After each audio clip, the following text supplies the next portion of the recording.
mãe. E eu creio que Deus ainda tem mais para falar ao meu e ao teu coração nessa noite. Queria te convidar a abrir a sua Bíblia no Evangelho de Marcos. Marcos, capítulo 10, versículo 46.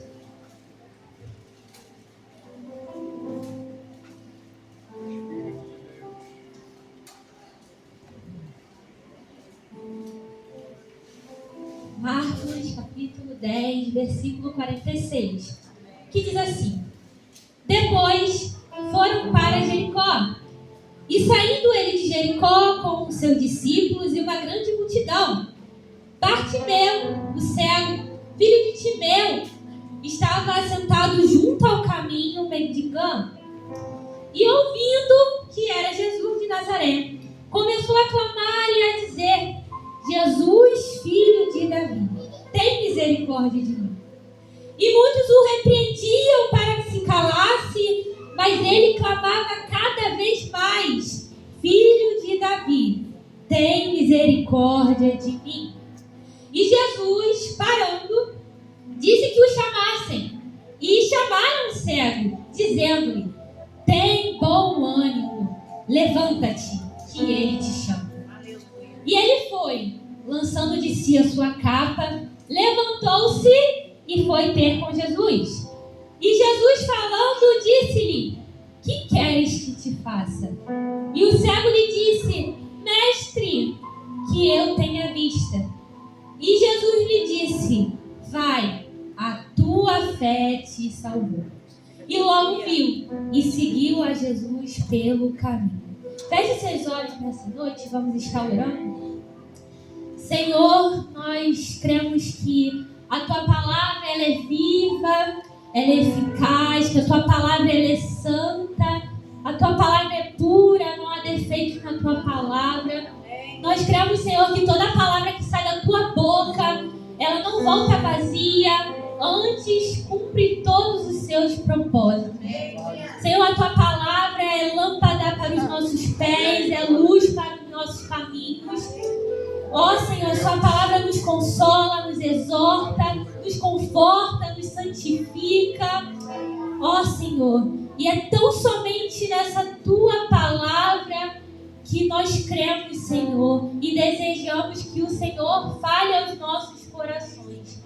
Nós cremos no poder que há na tua palavra, nós cremos no poder que há no teu santo nome, Senhor. E é tão somente isso que nós depositamos totalmente nossa confiança nesse momento. Blinde nossos ouvidos, blinde nossos pensamentos, Senhor. Que possamos estar atentos àquilo que o Senhor deseja falar. Que teu Espírito tenha liberdade nesse momento, Senhor. Ó Deus, eis aqui a tua serva. Sou apenas um vaso, Senhor, pequeno, mas totalmente teu, Senhor. Faça a tua vontade nessa noite. Fale aos nossos corações. Amém. Você pode se sentar. Meus queridos, esse texto é um texto bastante conhecido. Texto de um cego, o qual ouviu falar que Cristo estaria passando pelo caminho e tomou a decisão de clamar o nome de Cristo na intenção de chamar a atenção dele e conseguir obter algo desse Senhor. E eu queria, antes de entrar nesse texto, voltar um pouquinho com vocês para explicar e para a gente aprofundar em como essa história começou. O texto diz que essa história desse cego aconteceu quando Cristo estava indo a caminho de Jerusalém e ele acabou passando por Jericó. A palavra diz que Cristo ele estava caminhando para a sua crucificação. Cristo estava caminhando para Jerusalém, aonde ele seria crucificado, aonde ele iria se entregar, dar vida a pecadores como eu e como você. E a palavra diz, no Evangelho de Marcos, no capítulo 10, que Cristo, durante esse caminho, a caminho de Jerusalém, alguns discípulos estavam acompanhando ele, amedrontados, inseguros, mas eles estavam indo.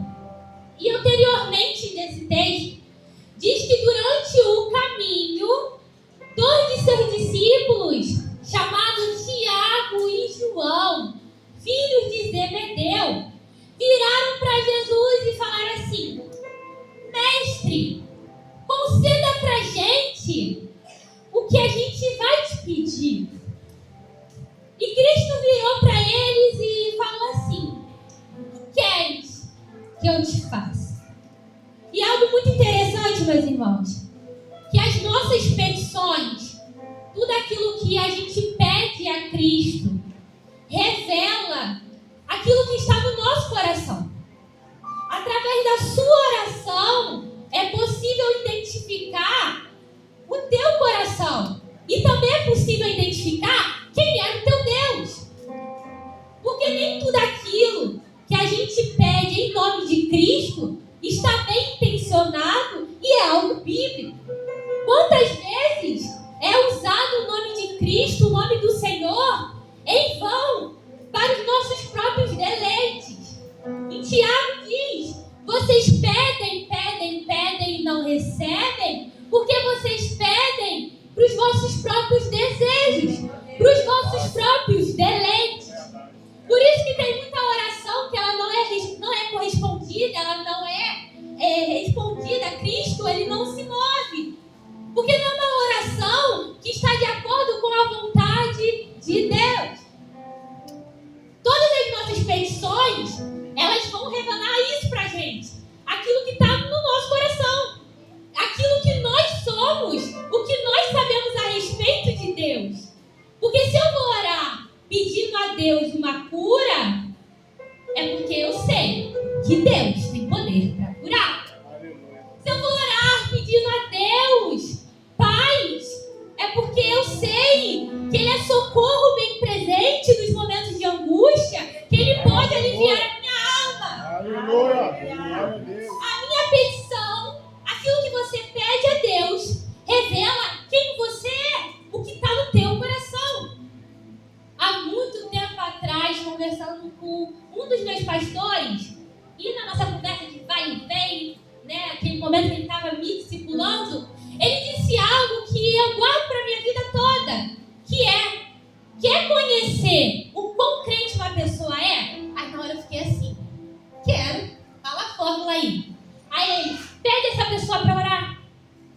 Na oração da pessoa vai estar revelado claramente quem ela é, quem é o Deus que ela serve, qual é a intenção do coração dela. Bota essa pessoa para orar, Ana Vitória. Bota essa pessoa para orar que você vai saber qual é o Deus que ela adora, quem verdadeiramente ela é. Nossas petições, elas não revelam nada mais, nada menos do que os desejos do nosso coração. E não tem nada de errado a gente esclarecer, expor o nosso coração para Deus. Muito ao contrário, nós devemos fazer isso. Mas nós precisamos constantemente examinar a si mesmo e ver aonde está o nosso coração. Nós precisamos se autoavaliar e ver aonde o nosso coração está centralizado. Ver o que eu estou pedindo a Deus. Ver quem é esse Deus que eu estou adorando. Ver para quem que eu estou pedindo isso ao nome de Deus. É para que o nome de Deus seja glorificado? É para satisfazer a minha vontade? Eu estou pedindo isso para que Deus seja glorificado ou para que eu seja glorificada? A tua petição vai revelar o teu coração. E esses discípulos, nesse caminho para Jerusalém, eles perguntaram para Jesus: Mestre, conceda o que a gente pedir. Olha só como eles falaram. E Jesus virou e falou: o que queres que eu te faça? Aí eles viraram e falaram: Mestre, na tua glória, permitas que um fique à tua direita e o outro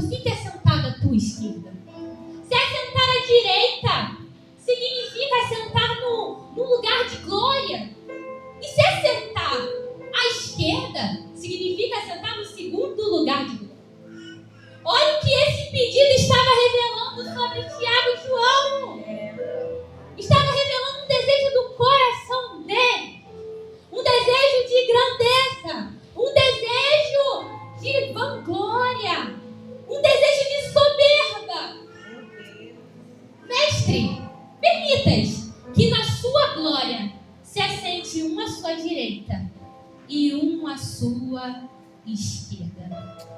Permitas, mestre, que a gente seja grande. Permitas que nós sejamos louvados. E talvez você fique, nossa, como eles foram capazes de fazer isso, de pedir para que eles fossem glorificados, para que eles recebessem glória. Mas, meu irmão, se a gente parar para pensar, quanta gente faz isso até hoje? E quantas vezes as pessoas que fazem isso não somos nós? Quantas vezes as nossas petições, elas estão revelando uma soberba no nosso coração, um coração egoísta, um coração que está distante de dar glória para Deus, mas que deseja glória para o seu próprio nome. E é hora, é momento da gente se autoavaliar e ver o que a gente está fazendo nas nossas orações. Porque, meu irmão, se na tua oração você pede muito, se teu objetivo na igreja, no evangelho, é uma prosperidade financeira, é ser próspero, é prosperar, é crescer, meus irmãos, tem algo errado na tua oração. Tem algo errado aí. Tem algo errado. E te digo mais. Pode ser que o teu Deus não seja nem o Deus Yahvé, mas seja o Deus Mamon, o Deus da riqueza. Essa petição, ela está revelando um coração egoísta. Um coração que quer o desejo para si, um coração soberbo. Se ao tempo todo nós estamos querendo glória, nós estamos querendo que Deus nos faça grande, como tem muito por aí a teologia coaching, a teologia da prosperidade, de que Deus vai te fazer grande, que Deus vai te levar lá, Deus vai te levar para cá, Deus vai te fazer prosperar, Deus vai te fazer o maior, Deus vai fazer você crescer. Meus irmãos, isso não está revelando nada mais, nada menos do que um coração soberbo, do que um coração distante de Deus. É uma forma de usarmos o nome de Deus em vão. E Cristo virou para eles e falou assim: olha, vocês não sabem o que pedem. Ele foi e virou e falou: vocês poderiam beber do cálice que eu vou beber, que no caso seria o cálice da ira de Deus. Vocês poderiam ser batizados do batismo que eu fui batizado. E eles respondem: sim, podemos. E Cristo responde: de fato, vocês vão beber do mesmo cálice que eu bebo, que faz parte do sangue dele. Vocês serão batizados do mesmo batismo que eu. Mas isso não compete a mim decidir. Quem vai ficar à minha direita e à minha esquerda é quem o Pai já designou. E olha só o pedido deles. Eles queriam na glória de Cristo, estar ao lado de Cristo. E sabe qual foi o momento mais glorioso de Cristo aqui na terra? Foi a sua crucificação. Foi quando ele estava pendurado em um madeiro. E sabe quem estava à sua direita? Era um ladrão. Sabe quem estava à sua esquerda? Era outro ladrão. Eles não sabiam o que eles pediam. Era nada mais, nada menos do que um coração egoísta. E choquem, não era multidão, não era uma pessoa que ouviu falar de Jesus, eram discípulos dele. E não era somente os 12, eles faziam parte dos 3 discípulos mais próximos. Andavam com Jesus, caminhavam com Jesus, mas não tinham um coração manso e humilde como o dele. Não tinham. E a palavra diz que Cristo, depois dessa pergunta deles, durante o caminho, Cristo ajuntou eles e começou a ensinar. Porque, meus irmãos, a nossa natureza, ela é de fato pecaminosa. Nós somos errantes, nós somos sujeitos a erros. E assim como eles, quantas vezes o nosso coração está centralizado no lugar errado? Ao invés de estar centralizado nas coisas de Deus, está centralizado nas nossas próprias vontades. E o que Cristo faz? Deixa a gente de lado? Não. Se ajunta, como ele está fazendo hoje com a gente. Se ajunta para ensinar. Glória a Deus. E Cristo ensina, olha, eu sei que os governantes, os grandões, eles dominam nos povos. Aquele que está dominando é o governador, é o maior. Mas no meu reino é diferente. Se você quer ser o maior, você vai ter que ser o menor. Se você quer ser o primeiro, você vai ter que ser servo. E sabe por quê? Porque nem eu vim para ser servido. Eu vim para servir. Eu vim para ser servo. Olha, Vitória, então como é que devem ser as nossas petições a Cristo? Deve ser com humildade. Deve ser com um coração de servo. A palavra diz que tem que haver em nós o mesmo sentimento que houve em Cristo Jesus. Que mesmo sendo Deus, não teve por usurpação ser igual a Deus. Mas esvaziou de sua glória e veio aqui, se tornou servo, semelhante a homens. E foi obediente até morte de cruz. Mas também o Pai o exaltou sobremaneira, que lhe deu um nome que está acima de todos os nomes, para que ao nome de Jesus se dobre todo joelho no céu, na terra e debaixo da terra. E que toda língua confesse que Cristo é o Senhor, para a glória de Deus Pai. O objetivo final é sempre glorificar Deus Pai. É fazer Deus grande. Mas a gente só vai conseguir isso como igreja, tendo o coração de servos, tendo o coração de humildade, tendo um coração manso e humilde como o de Cristo. E é um momento para a gente parar e se analisar. Como é que está sendo as minhas orações? O que eu tenho pedido a Cristo? Será que os meus pedidos são para os meus desejos, para os meus deleites? Ou estão sendo pedidos de servos para glorificar o Senhor dos Senhores, que é Deus Pai? Como é que está sendo tuas petições? E a palavra diz que eles continuam nesse caminho. E eles passam por Jericó. E chega no texto que a gente leu. Depois desse discurso. E a palavra ainda diz que os 10 discípulos ficaram indignados com Tiago e João. Porque eles tinham feito tamanho pedido para Cristo. Pedindo glória, querendo poder, querendo honra. A quem deveria ser destinada somente para Deus. Depois dessa conversa de Cristo com os seus discípulos, eles seguem um caminho e passam por Jericó. E aí a gente tem um paralelo das mesmas perguntas. A palavra diz que quando Cristo chega em Jericó, à beira do caminho estava um cego, mendigando. Um cego por nome de Bartimeu.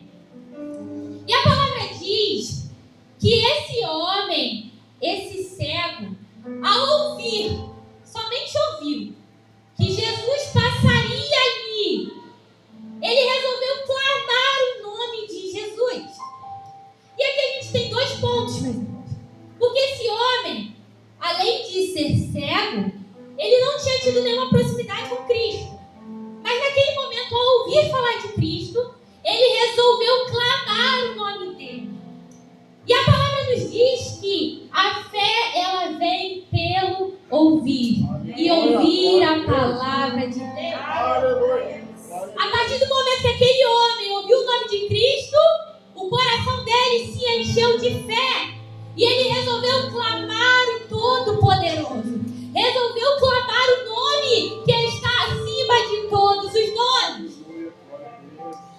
Jericó, naquela época, era um centro bem importante ali para o Império Romano. Era um centro bem bonito, bem belo. E os mendigos, eles aproveitavam para ficar ali na entrada e na saída da cidade pedindo esmola. Porque muita gente passaria ali. Então eles aproveitavam para ficar ali e pedir ajuda, pedir o seu sustento. E aquele homem estava fazendo ali, no seu dia comum,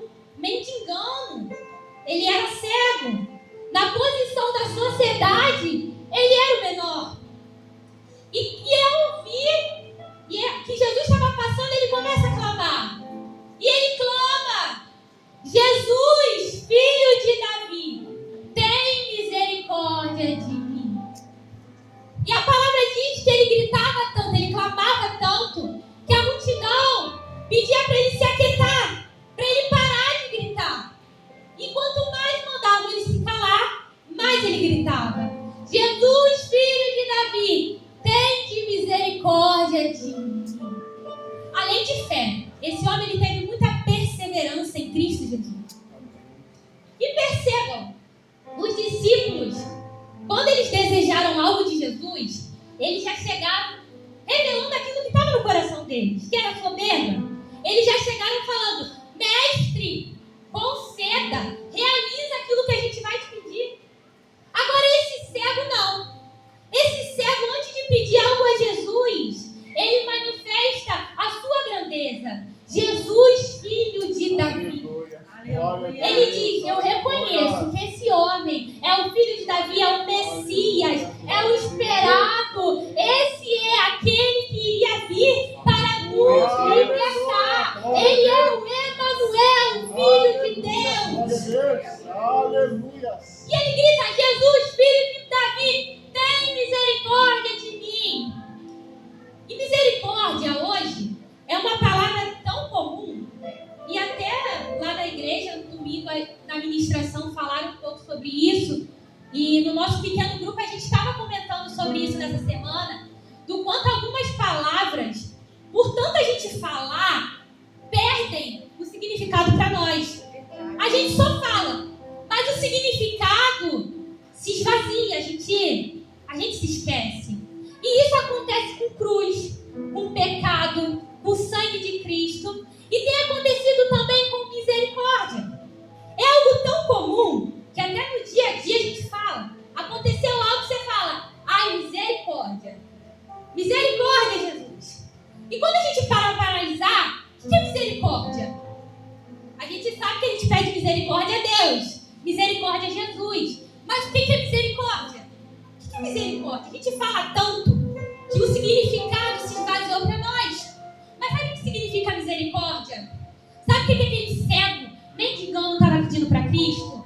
Misericórdia significa não receber aquilo que merece.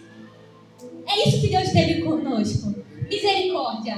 Nós não recebemos o que merecíamos, porque Ele teve misericórdia.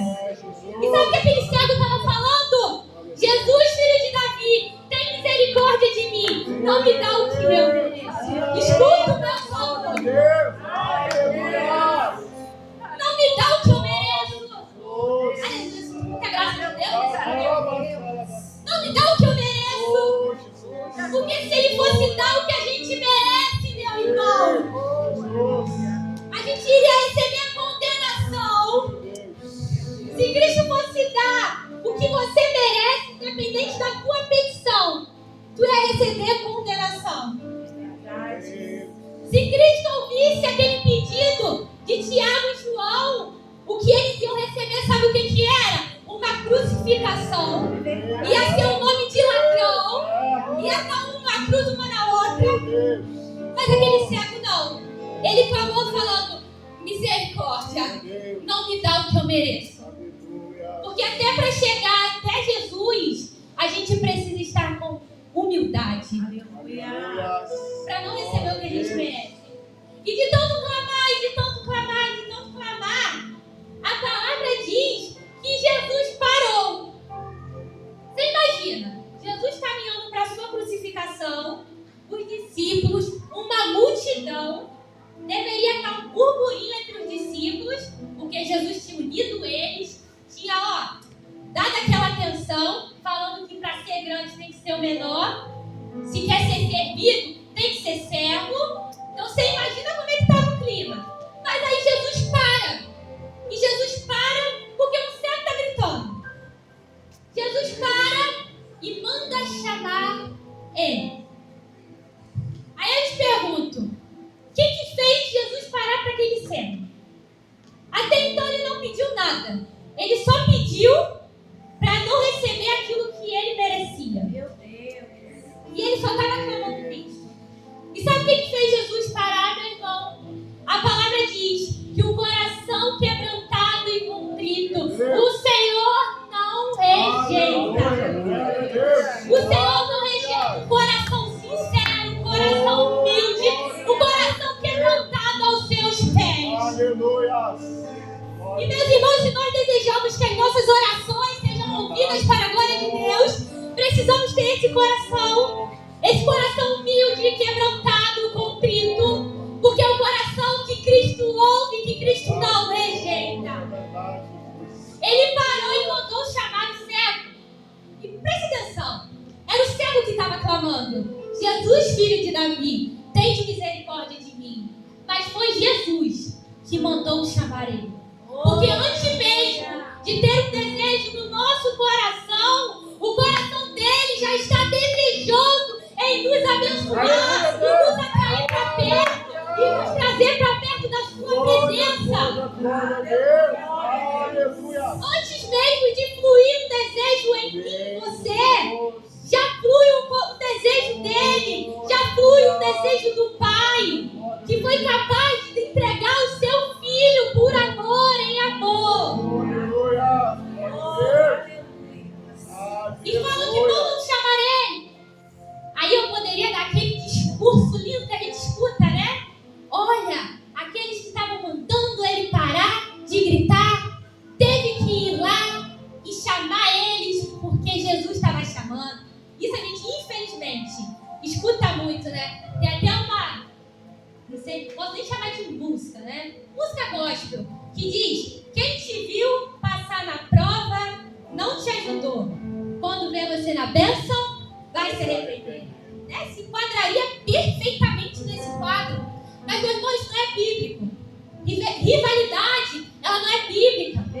O mandamento é amar o próximo como a ti mesmo. Glória a Deus. Se bateu na sua face, dá o outro lado. Você tem que amar aquele que te odeia. Você tem que orar por aqueles que te perseguem. Rivalidade, ela não é bíblica.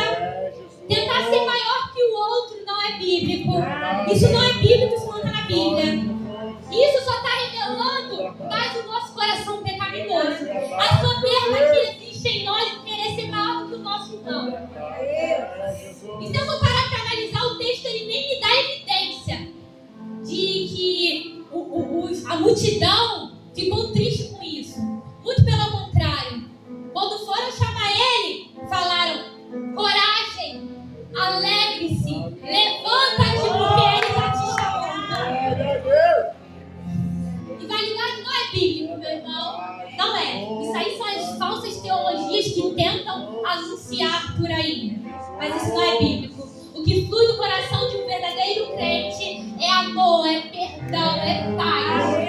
Rivalidade não. Você nem ouviu falar disso, mas amém, glória a Deus. O Espírito falou aqui, foi. É isso que flui do coração do cristão. É um perdão. E a palavra diz que com muita alegria chegaram nele. Olha, levanta-te. Ele está te chamando. Aí você imagina aquele mendigo que estava todo dia ali, não tinha nada demais, vivia da dependência dos outros de esmola, não podia ver, estava ali, seguindo uma vida qualquer, e resolveu clamar um homem: Jesus, filho de Davi, tem de misericórdia de mim. E o mestre mandou chamar ele.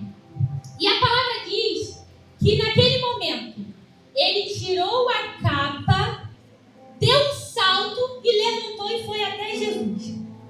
O Império Romano, naquela época, era muito organizado em relação aos mendigos.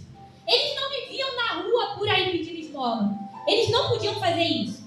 Se eles quisessem mendigar, pedir esmola, o que o Império Romano fazia? Eles davam uma capa para representar que ele era um mendigo. Então, somente com aquela capa que ele podia estar ali pedindo esmola. E atrás da capa, em latim, era escrito: miserável, mendigo. Era isso que era escrito na capa. E eles tinham que ficar ali para poder pedir. Aquela capa estava representando a identidade deles. Ele era um mendigo. Era aquilo que ele fazia. Ele estava determinado a fazer aquilo ali. Mas interessante, antes mesmo dele se levantar para ir até Cristo, ele tira a capa dele para ir ao encontro de Cristo. E isso é muito lindo, meus irmãos, porque é isso que acontece conosco no Evangelho. Quando a gente ouve o chamado de Cristo e corresponde a esse chamado, nós tiramos as nossas vestes de pecados e somos revestidos com vestes santas, vestes santificadas e renovadas. Você que já tem Cristo, você hoje não vive com vestes sujas do lamaçal do pecado.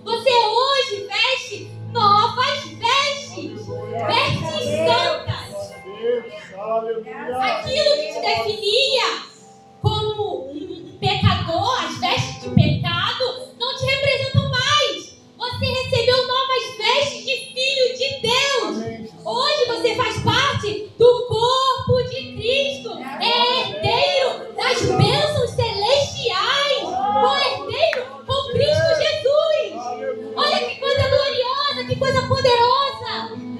Deus. Aquele mendigo, ele reconhecia quem era Cristo.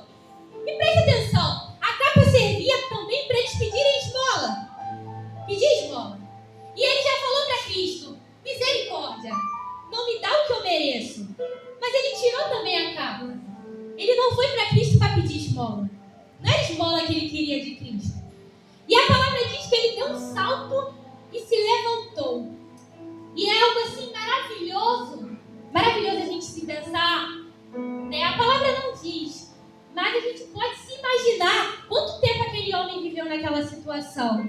Nessa situação que é comovente, de miséria, vestindo uma capa que traz humilhação, vergonha. Imagina, você com uma capa atrás escrito miserável, mendigando. Imagina que vergonha e humilhação. Não sei por quanto tempo aquele homem ficou naquela situação. Mas quando ele recebeu uma palavra de Jesus, que Jesus estava o chamando, a palavra diz que ele levantou, ele deu um salto. Porque, meu irmão, não importa a situação que nós estejamos, um chamado de Jesus, uma palavra de Jesus, tem poder de nos levantar. Glória, glória a Deus. Não importa quão profundo abismo o homem esteja. E não importa o quão profundo seja o poço de pecado, de vergonha e humilhação que o homem se encontra. Ao ouvir o chamado de Jesus, o homem se levanta desta situação. Meu irmão, não importa a situação que você se encontra nessa noite, ao ouvir uma palavra de Jesus, basta uma palavra do Todo-Poderoso para você se levantar, para você se erguer. Ele não tinha visto Jesus, até porque ele era cego, mas ele não estava próximo dele. Olha quão poderoso é o nosso Cristo. Só falou para o homem: chama ele. E o homem já tirou a capa, já se levantou pulando. Quão poderoso é o nosso Deus. Aleluia. E a palavra diz que ele se aproximou de Cristo. E Cristo fez a mesma pergunta que fez para os discípulos: Meu que Deus. queres que eu te faça? É, Jesus. E aquele homem ele podia pedir grandes coisas. Senhor, eu quero uma casa. Senhor, eu quero dinheiro. Senhor, eu quero mudar de vida. Senhor, eu quero fome, eu quero riquezas, eu quero... Mas aquele homem virou para ele e falou: Senhor, eu quero ver. Eu quero que meus olhos sejam abertos. E tem duas coisas gloriosas aqui. A primeira é o coração desse homem, a humildade desse homem, fez com que ele pedisse somente aquilo que ele precisava. O que ele precisava naquele momento era a visão, e foi o que ele pediu. Ele não teve aquele coração soberbo, ganancioso, de ter além do que precisa. Não é isso que Cristo nos ensina. A gente vai ver o Pai Nosso Pai Nosso que estás no céu, santificado seja o teu nome. Venha a nós o teu reino. Seja feita a tua vontade, assim na terra como no céu. Dai-nos hoje o pão nosso que é da semana inteira, o pão nosso do ano inteiro, não. Dai-nos hoje o pão nosso de cada dia. Aleluia, glória a Deus. Dai-nos, Senhor, o que a gente precisa para hoje. Aleluia. É para hoje. E isso demonstra confiança. Sabe por quê? Porque isso mostra que Deus sabe de tudo que a gente precisa e que Ele é provedor nas nossas vidas. Aleluia. Cristo, no Sermão das Montanhas, Ele diz: olha, não andeis ansiosos pelo que vocês vão comer, beber ou se vestir. Isso os gentios já fazem. Mas o Pai de vocês sabe de tudo que vocês necessitam. Aleluia. Ele sabe que você precisa se alimentar. Ele sabe que você precisa dormir. Ele sabe que você precisa se vestir. Ele sabe que você precisa de cuidado.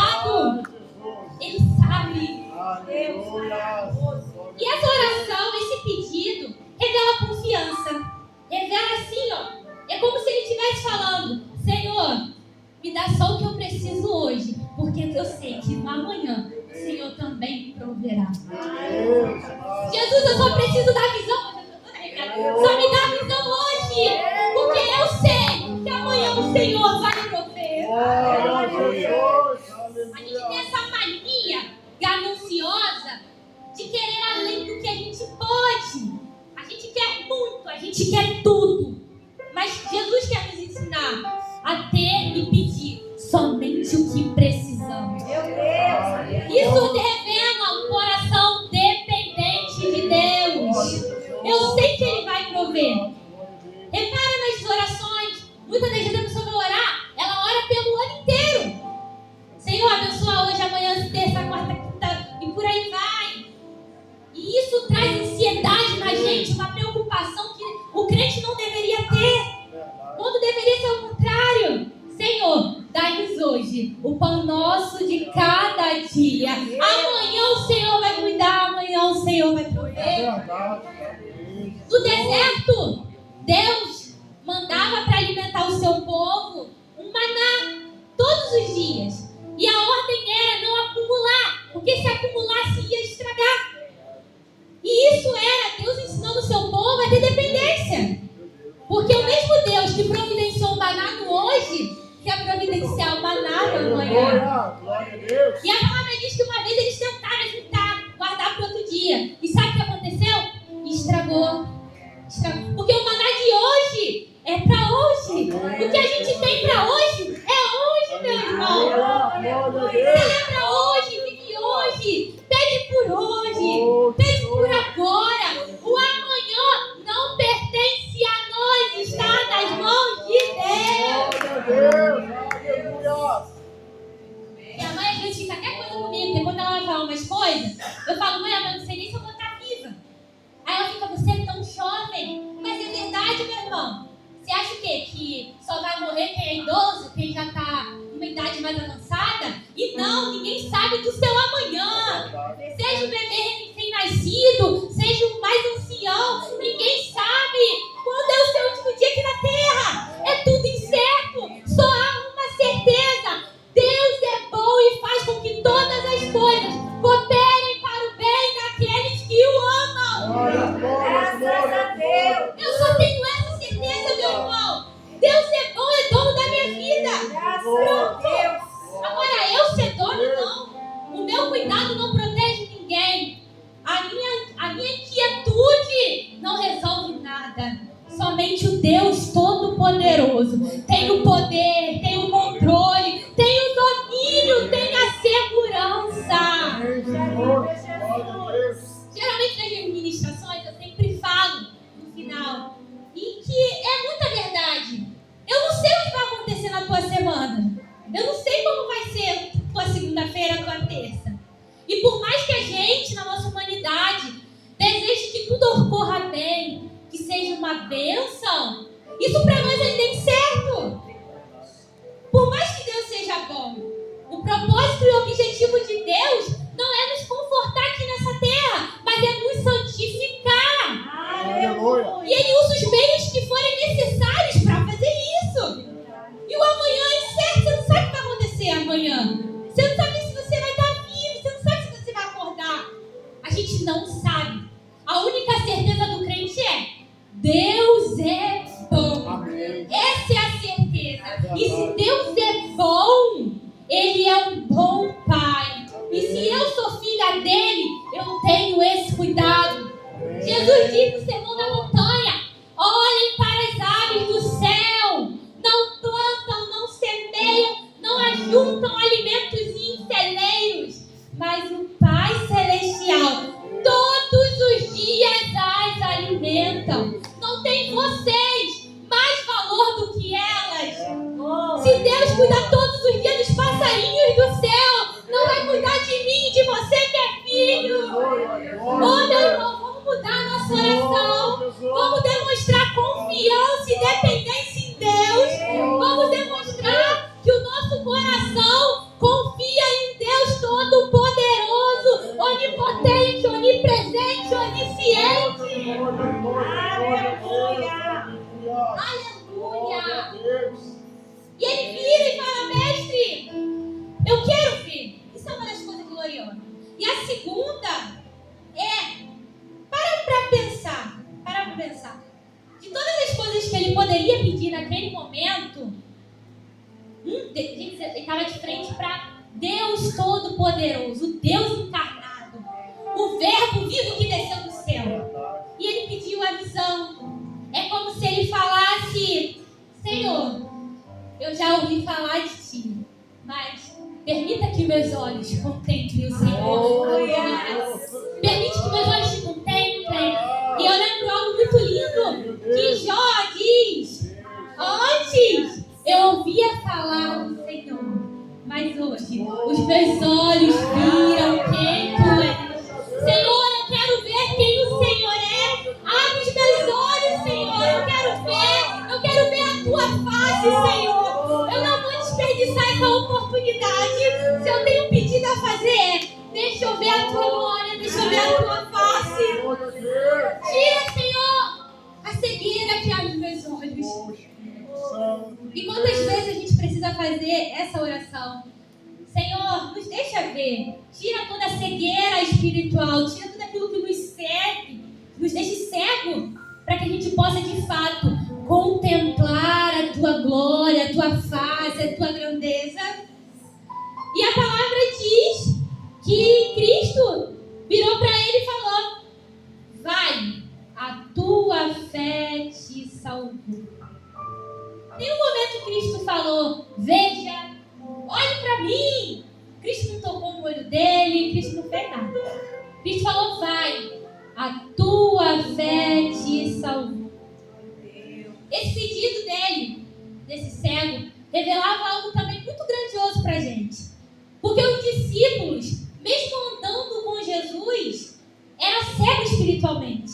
Não sabia quem Jesus era, não sabia qual era o momento glorioso de Cristo. Apesar de Cristo avisar constantemente: olha, é necessário que o Filho do Homem seja entregue aos príncipes dos sacerdotes e que seja açoitado, caluniado, seja cuspido e que seja crucificado, mas que no terceiro dia irá ressuscitar. Eles eram cegos para essa verdade, eles não viam. Agora olha o paralelo: um homem cego, que mendigava, tinha os olhos espirituais abertos para quem Cristo era. Jesus, filho de Davi. Jesus, filho de Davi. O Messias, o esperado, o grande eu sou. Tem misericórdia de mim. Não me dá o que eu mereço. E a misericórdia, isso eu aprendi em criança, e foi no DVD da Ivy Barros, que a misericórdia, ela tem uma amiga. E a amiga é a graça. Elas são amigas, elas andam juntinhas. Misericórdia é não receber o que merece. E agora o que é graça? É receber o que você não merecia. Aquele homem pediu por misericórdia para não receber o que ele merecia, mas ele recebeu também graça. E ele recebeu o que ele não merecia: salvação. Vai, a tua fé te salvou. Todas as vezes que pedimos com misericórdia, Deus age com graça na nossa vida. É impossível, é impossível. Deus não vê um coração quebrantado e contrito, clamando por misericórdia, e não se compadecer e agir com graça. É impossível. Então vai, a tua fé te salvou. E aquele homem passou a ver aquilo que eu anseio muito ver um dia, que é a face do Deus vivo, a face de Jesus. Ele viu naquele momento, mas essa não foi a maior bênção que Cristo fez por ele. A gente enfatiza muito, né? Olha, o cego viu, e é algo muito maravilhoso mesmo. Ninguém aqui tem poder para fazer cego ver, somente Cristo Jesus. Isso mostra que Ele é Deus, que Ele é Criador. Algo magnífico. Mas a maior bênção que esse cego recebeu foi a salvação. Amém. Glória a Deus. Porque você pode receber bênçãos, milagres, maravilhas, sinais. Mas se você não tiver a sua salvação, de vão foi receber isso tudo. De vão foi ter a acumulado isso tudo aqui na terra. E todos os sinais e maravilhas apontam sempre para algo maior. Cristo ter feito esse cego ver não era o fim, era só um sinal. E o que é um sinal? Quando você está no trânsito, aí você vê uma placa, a tantos quilômetros o lugar que você quer chegar. Você vai parar ali na placa? Não! A placa é só um sinal que está apontando para algo maior. Esse cego vendo era um sinal que apontava para algo maior. E o que está apontando para algo maior? Está apontando para o reino de Deus, que é uma realidade presente, mas que ainda é futura, na sua completude, que é onde os cegos verão, coxos andarão, mudos cantarão uma nova canção ao Cordeiro de Deus, paralíticos andarão, dançarão e cantarão uma canção ao Rei da Glória. Os sinais apontam para isso, para o reino de Deus, que é paz, justiça e alegria no Espírito.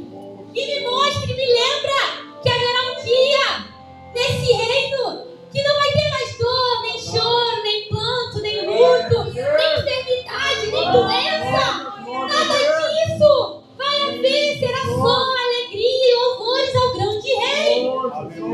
É isso que o sinal está evidenciando aqui. E a palavra diz que Jesus, depois que libera, vai, a tua fé te salvou. A palavra diz que, e logo viu. O texto está claramente aqui, e logo viu. Não demorou uns dias, não demorou uns meses, não foi uma carta no correio que às vezes demora para chegar, não foi uma mensagem no WhatsApp que às vezes a internet do outro não está funcionando e a pessoa não recebe. Não, logo aconteceu. Foi instantâneo, foi rápido.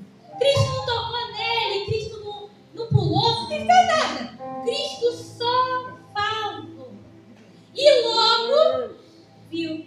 Sabe o que isso mostra para mim e para você? Que nada resiste ao nome de Jesus. Nada resiste a Cristo Jesus. Ele é poderoso, Ele é invencível, Ele é infalível, Ele é imutável. Ele é alfa, Ele é ômega, Ele é o princípio de todas as coisas, mas também é o fim de todas elas. Ele é majestoso, é glorioso, Ele é poderoso, Ele é o grande eu sou. Ele é o filho de Davi, Ele é o Messias, Ele é o profeta, Ele é o nosso sacerdote, Ele é a nossa esperança, Ele é o noivo, Ele é o nosso amado. Nada resiste a Ele. O que seria uma enfermidade se Ele é a própria cura?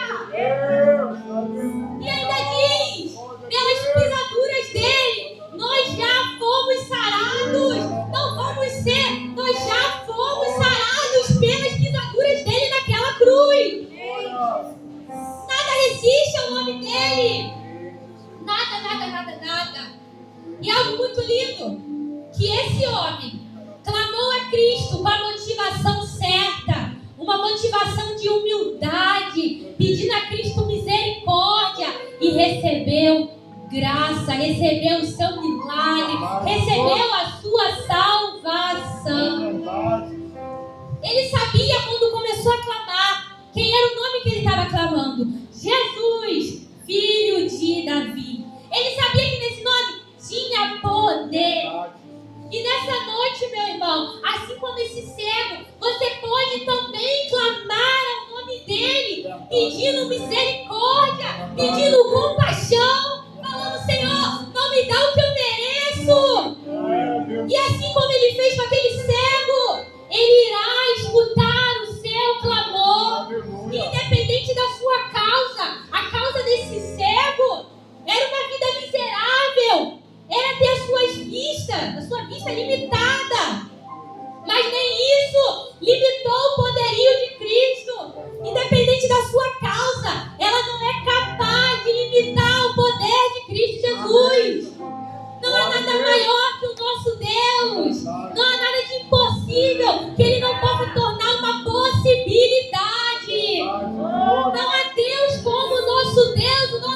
Deus é grande.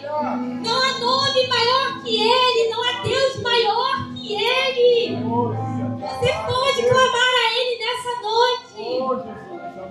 Mas clame com o coração humilde. Clame com o coração de servo, de humildade.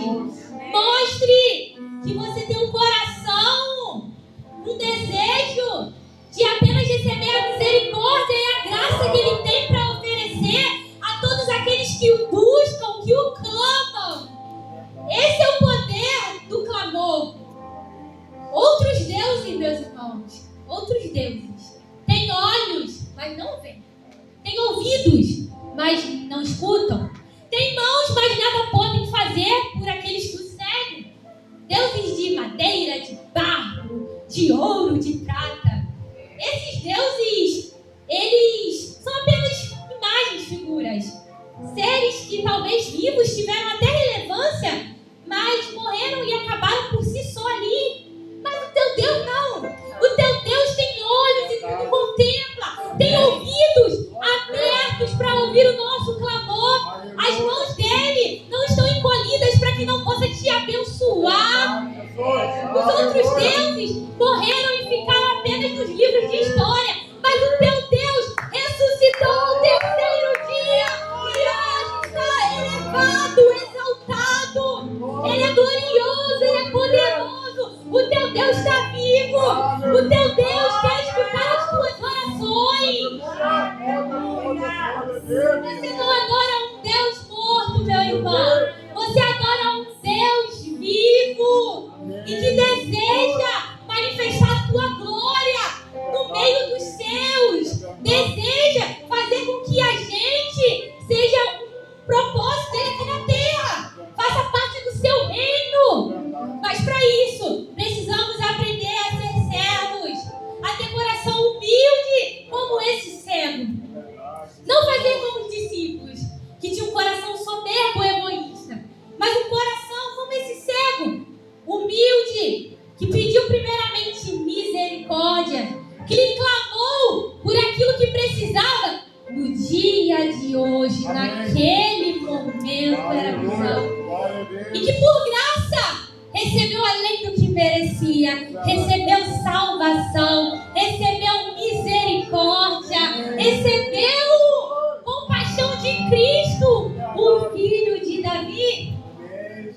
E a primeira palavra de Cristo para ele foi: vai, a tua fé salvou. E a palavra diz: e logo viu. Mas ele seguiu Jesus pelo caminho. Porque um coração humilde, dependente de Deus, faz com que a gente o siga nessa dependência, faz com que a gente busque constantemente, faz com que a gente permaneça aos pés dele. Muitos, nas petições, pedem milagres por pedir, pedem a bênção, recebe aqui e vai embora. Mas o coração que é manso e humilde recebe o seu milagre, a sua bênção, e permanece aos pés dele. Porque sabe que somente ele poderia fazer, que somente Deus poderia mudar aquela história.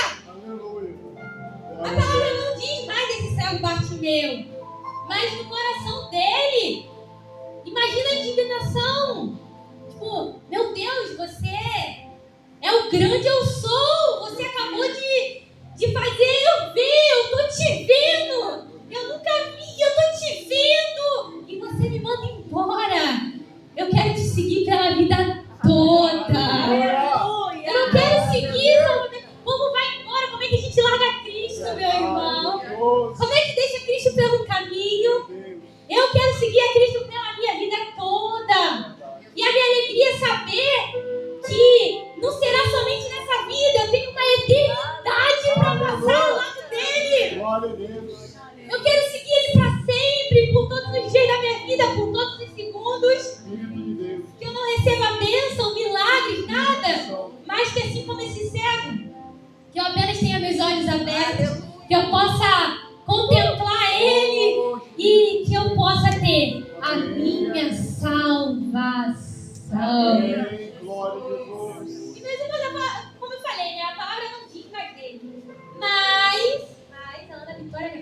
a minha mente ela vai, ela já flutua. Mas eu acredito, meus irmãos, que esse cego, aqui na igreja se fala assim, vem cá, cego Bartimeu, vem aqui, você está com a oportunidade de cantar um hino agora. Eu acho que ele ia cantar o refrão daquela música que cantaram aqui. Quão grande é o meu Deus, cantarei, quão grande é o meu Deus. E assim como eu vi, e todos hão de ver que ele é grande, quão grande é o meu Deus. Declare mais uma vez, o teu Deus é grande, não há nada que resista ao nome dele. Quão grande é o meu Deus, eu cantarei, quão grande é o meu Deus, e todos hão de ver quão grande é o meu Deus. Assim como esse cego, um dia todo olho verá, toda língua confessará o quanto ele é grande, o quanto ele é poderoso, o quanto ele é lindo, o quanto ele é digno, o quanto ele é único. Um dia, todos verão como esse cego viu. Um dia, todos falarão, todos nós falaremos como Jó. Antes eu só ouvia, mas hoje os meus olhos te veem. Um dia nós veremos a face do grande eu sou. Um dia eu irei ver a face do meu rei. Eu irei ver a face do Cordeiro de Deus que deu a vida para me salvar, para me perdoar. Eu não sei do meu amanhã, basta cada dia o seu mal, mas eu sei disso, isso é uma certeza. Independente quando for, eu sei que um dia eu irei ver a face de Jesus. Assim como esse cego, eu terei os meus olhos abertos e irei ver a sua grandeza, a sua glória, a sua face. Um dia eu verei, um dia todos verão, um dia toda língua confessará, um dia todo joelho se dobrará, um dia todos irão estar ao redor daquele trono, entoando como querubins, serafins, anjos, dizendo: Santo, Santo, Santo é o Senhor do exército, toda a terra está cheia da sua glória. Um dia, meus irmãos, todos os olhos verão, todas as línguas confessarão e declararão: Santo, Santo, digno é o Cordeiro que venceu a morte, digno é o Cordeiro de Deus. Eu vejo a face do Cordeiro. Um dia todos verão, todos, meus irmãos, e uma só voz nós declararemos, nós cantaremos o quanto ele é grande, o quanto ele é digno. Essa é a nossa esperança, meus irmãos. Não posso, nem ninguém pode afirmar pelo teu amanhã. A gente não pode afirmar, nem nas nossas petições. A gente pode mudar, a gente não faz nada. Os nossos desejos, por si só, não mudam o nosso amanhã.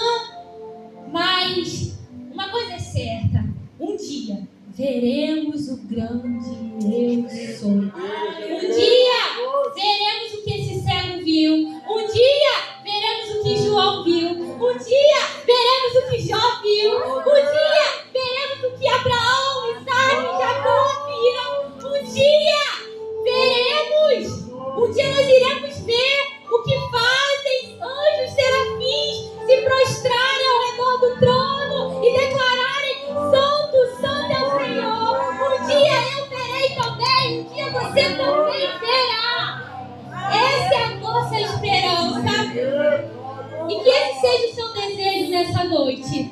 Assim como esse cego: Jesus, tenha misericórdia de mim. Não me dá o que eu mereço. Me haja comigo com misericórdia.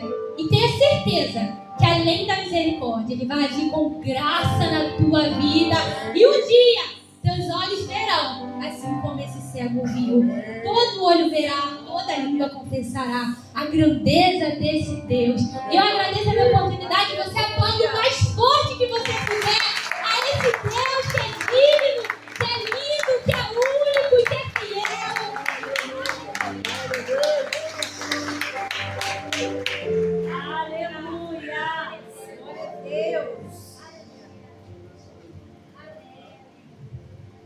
Jesus.